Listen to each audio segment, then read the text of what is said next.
Hello everyone. Welcome to this episode of Wehry Weekly History and Entertainment News. Many arts and entertainment facilities in Berkshire County are starting their 2023 seasons. On this episode, I'll be talking about the 2020 Tanglewood season and Barrington Stage Company season. Plus, I'll be giving updates on the Ashuwilticook Rail Trail and reviewing 2 Pixar movies. First, it's time for this episode's trivia question. This episode's question is, what does the name Ashuwilticook mean? Now, for this episode's local headlines. First, the former Imperial Bowling Center on Dalton Ave in Pittsfield has been bought out. Now it is called K&M Bowling and owned by the Mathis family. They bought it in November and are currently busy converting it from a candlepin bowling alley to a 10-pin one. They are hoping to open it sometime in March. Built in 1952, the Imperial Bowling Center's current location was previously a roller skating rink, known as Broyles Arena. I've mentioned this during my earlier episodes of WWHEN, back when I was filming at my house. Pieces of the original roller rink's floor are visible during the current renovations. Anyone who is interested in bowling should enjoy the new updated arena, which has been long awaited. Our next story takes us to Tanglewood in Lenox for their 2023 preview. Their season offers audiences a wide range of programs and events that spotlight favorite guest artists while introducing new ones as well. There will be a whopping 48 artists who will be making their Tanglewood debuts, as well as works by 28 living composers. The summer schedule also includes multiple appearances by celebrities John Williams, Yo-Yo Ma, and James Taylor. Orchestra performances include familiar staples of the standard soloist acts and conductors, as well as newcomers and rising stars still to be announced. The popular Summer Artist Series will be returning as well. The full list of bands are NPR's Wait, Wait, Don't Tell Me, which will be performed on June 22nd, the Steve Miller Band on June 23rd, Robert Plant and Alison Krauss on July 2nd, the previously mentioned James Taylor on July 3rd and July 4th, and rock band Train on August 24th. The season will also see Anna Rakinta lead her final concert as BSO assistant conductor. There will also be world premieres and 5 new works commissioned by the BSO. Opera, dance, jazz, and drama will also be represented in the Kuzovitsky Music Shed, Ozawa Hall, and the Tanglewood Learning Center's Lynn Center Performance Spaces. The advanced young musician of the Tanglewood Music Center's Summer Academy will perform at the said and Ozawa Hall. The Music Center's orchestra, conducted by Susanna Makali, will be on stage for the traditional season-ending concert featuring Beethoven's Ninth Symphony. The Finnish conductor is considered at the top of her field as several major U.S. orchestras search for their next music directors.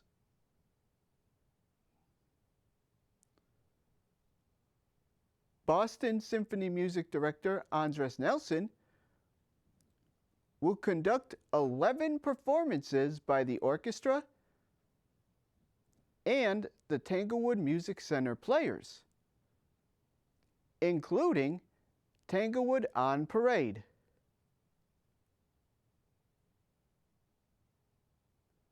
The Boston Pops are also scheduled to perform there for 6 weeks, although their pieces have not yet been announced.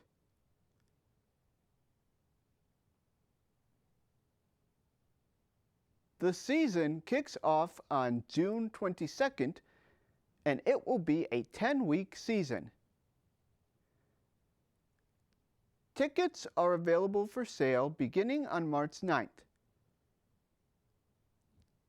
You can visit them by visiting tanglewood.org or by calling the Tanglewood box office at 1-888-266-1200. The Tanglewood box office is located at 297 West Street in Lenox and is open from 10 a.m. to 3 p.m. Free lawn tickets are available for those under 18 for Boston Symphony Orchestra, Boston Pops, and Tanglewood Music Center performances. No COVID information has been released yet, so stay tuned.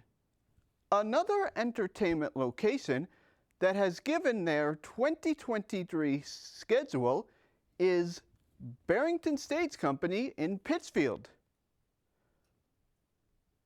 In an earlier episode of WWHEN, I already talked about their opening show, the musical Cabaret, which will mark new artistic director's Alan Paul's debut at the company. Barrington Stage Company has announced several additional shows besides Cabaret. The first is the world premiere play, The Happiest Man on Earth. This is the true story of Eddie Jaku and is taken from his memoir, a man who survived unspeakable horrors, yet still was able to maintain a positive outlook on life.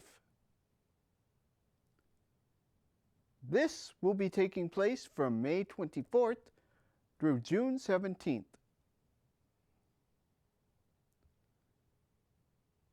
The next show will be Tiny Father. This is the story of a man who unexpectedly becomes a father, as well as the struggles he goes through in his early fatherhood years. This is a co-production with the Chautauqua New York Theater Company and will be taking place from June 25th through July 23rd.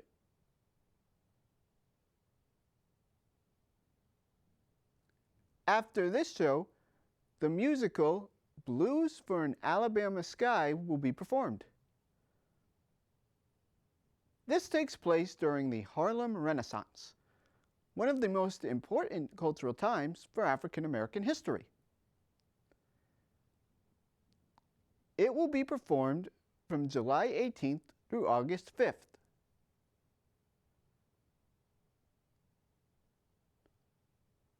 Next, the 3-person play Faith Healer will be debuting. This tells the story of a faith healer and the people he impacts. Former Barrington Stage Company Artistic Director Julianne Boyd will be returning to direct this production, which runs from August 1st through the 27th.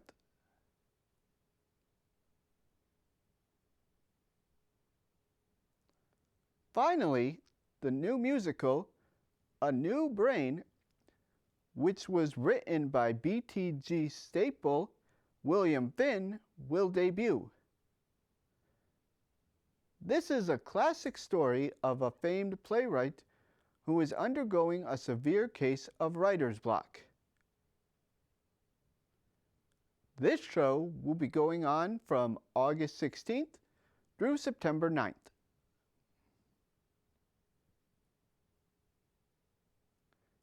Tickets are available at Barrington Stage Company's website, shown here, on March 14th at barringtonstagecode.org. Mask requirements have not yet been finalized. If you're interested in nature, this next story is important. The Ashuwiltakuk Rail Trail is currently being worked on. Pittsfield city leaders say they hope to see state contractors push the trail about a half-mile west from its resting place at Dalton Avenue down Merrill Road sometime this summer. The extension will take pedestrians and bike riders behind the shops at Uncommit Brook to a wetland overlook and a new trailhead with 11 parking spaces off the south side of Merrill Road. The new section of trail will include a pedestrian-activated hybrid beacon signal at Merrill Road, native trees and vegetation plantings, and a rest area with benches, bicycle racks, and trail information. The project is funded through the Federal Highway Administration and the state's Transportation Improvement Plan. If the timeline goes as planned, crews will complete their work and open the next section in the spring or summer of 2024. Stay tuned to WWHEN for updates. The Ashuwiltakuk Rail Trail also provides the answer to this episode's trivia question. As a reminder, this episode's question was, what does the name Ashuwiltakuk mean?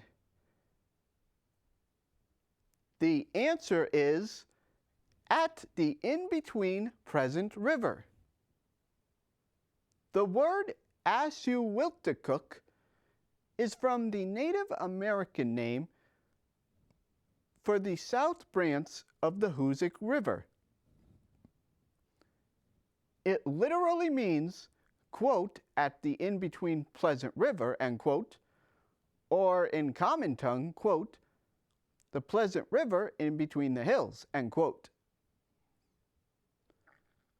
The name was adopted for the trail as a way to reconnect people to local history and the natural environment.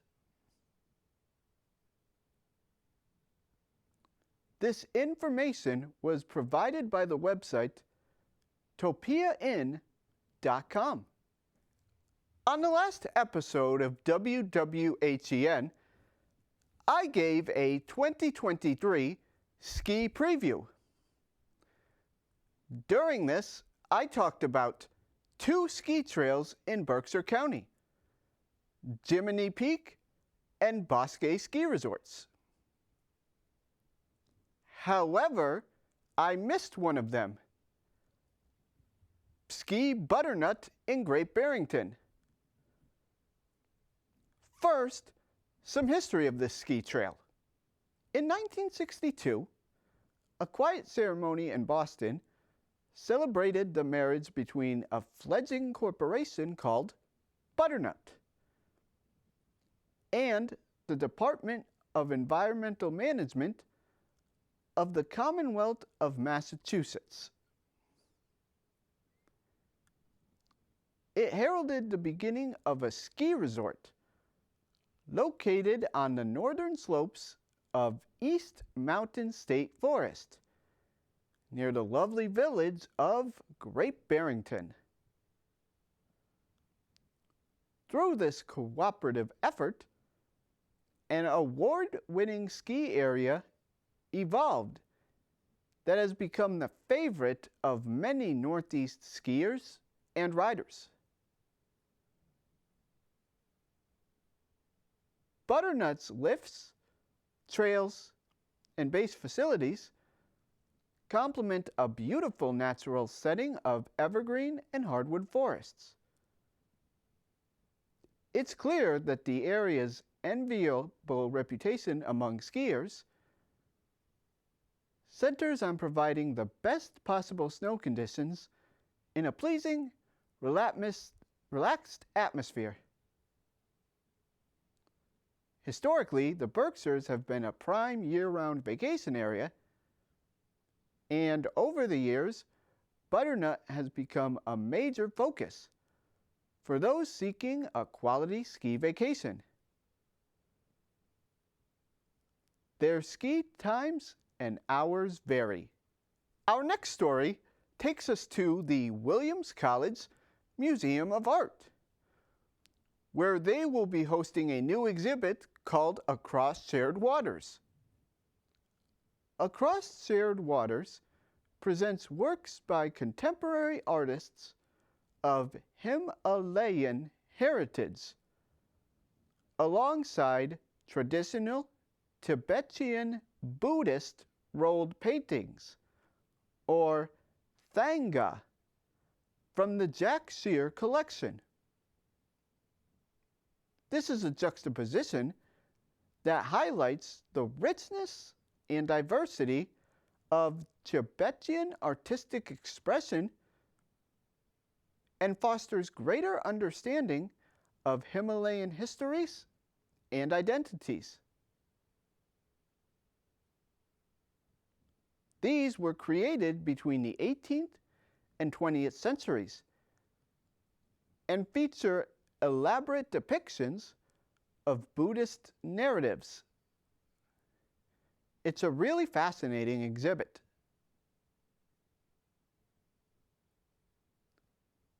This will be opening in March and running until July, when Williams closes their museum for school vacation. Visit their website shown here for more information.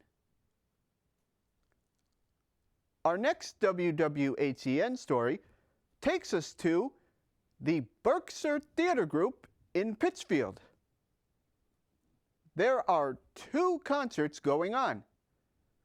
The first concert going on is the Berkshire Mountain Guitar Summit.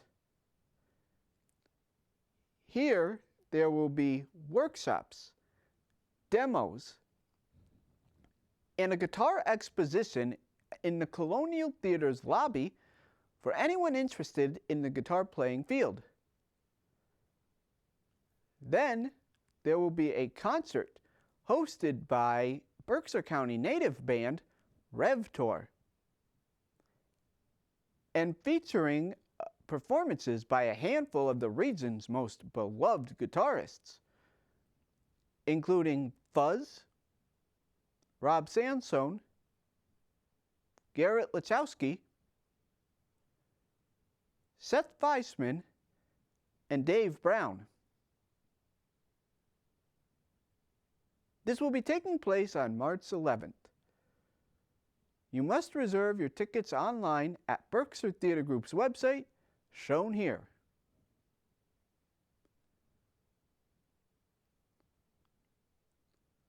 The second show is the Young Dubliners, who will be performing on, appropriately, St. Patrick's Day, March 17th. They are an American rock band who have been recording albums and touring since 1993, whose style of music has come to be called Celtic rock for the fusion of Irish traditional music with modern rock and roll. They will be performing with Killa Sandra, an award-winning Albany, New York-based band. This performance will be on March 17th at 7 o'clock.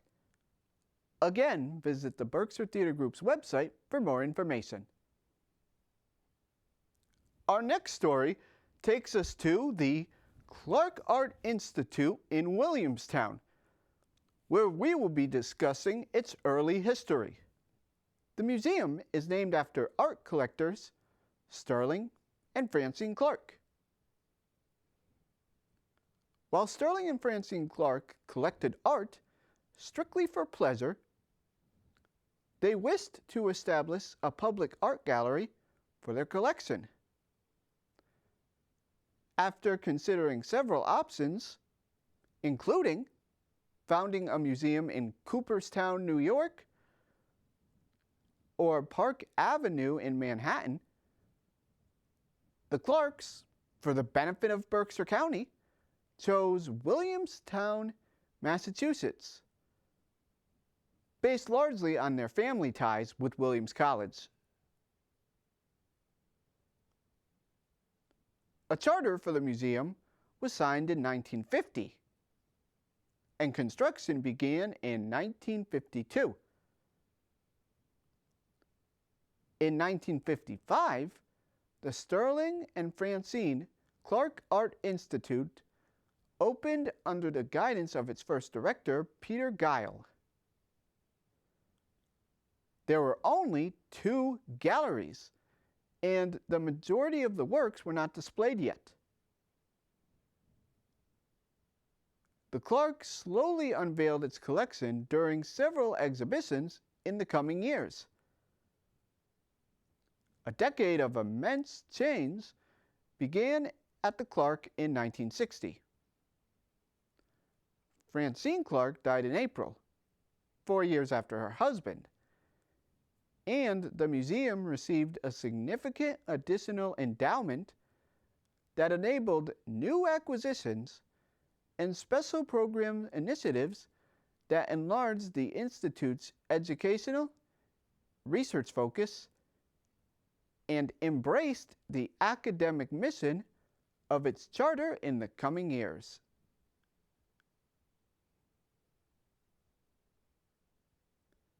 Now, you can visit what Sterling and Francine Clark, as well as other famed artist displays, collected for free. The Clark Art Institute is now free for all visitors for the entire month of March.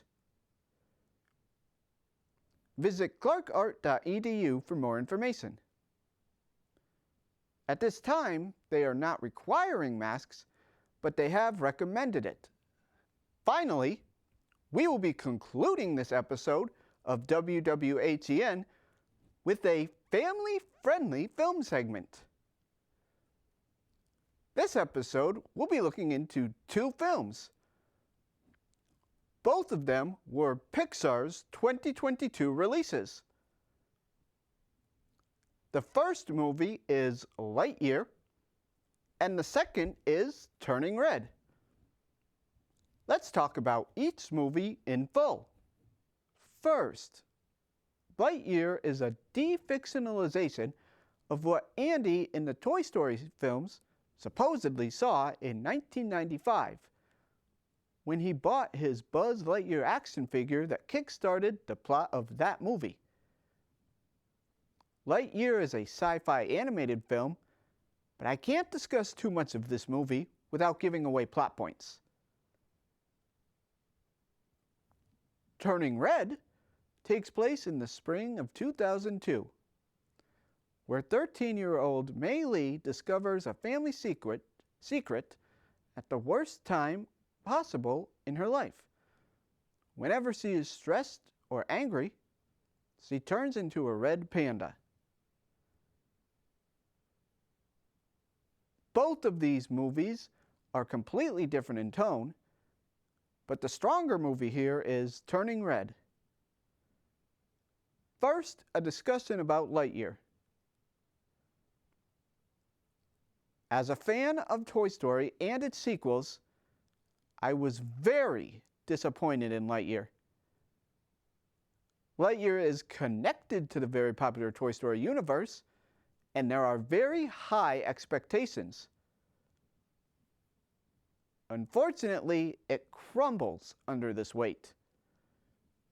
It turns into a routine sci-fi film, and no character besides Buzz Lightyear makes an impact.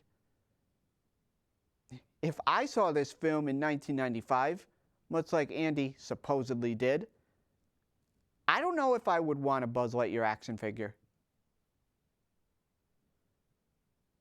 Turning Red is more interesting. The colors are livelier. The story is fascinating, and the script is hilarious at times. Interestingly, this film was released exclusively on streaming, while Lightyear went to the theaters and flopped. Is Disney and Pixar worried about original content? Because they can't keep going back to the same well. That ends this episode of Wehry Weekly History and Entertainment News. If you would like to watch this or any other WWHEN episode again, you can visit Pittsfield TV's and CTSB TV's websites shown here, or visit NBCTC's Facebook page. Also, if you would like to see the episodes in HD quality, make sure to check out my YouTube page at RT Wehry. Thank you.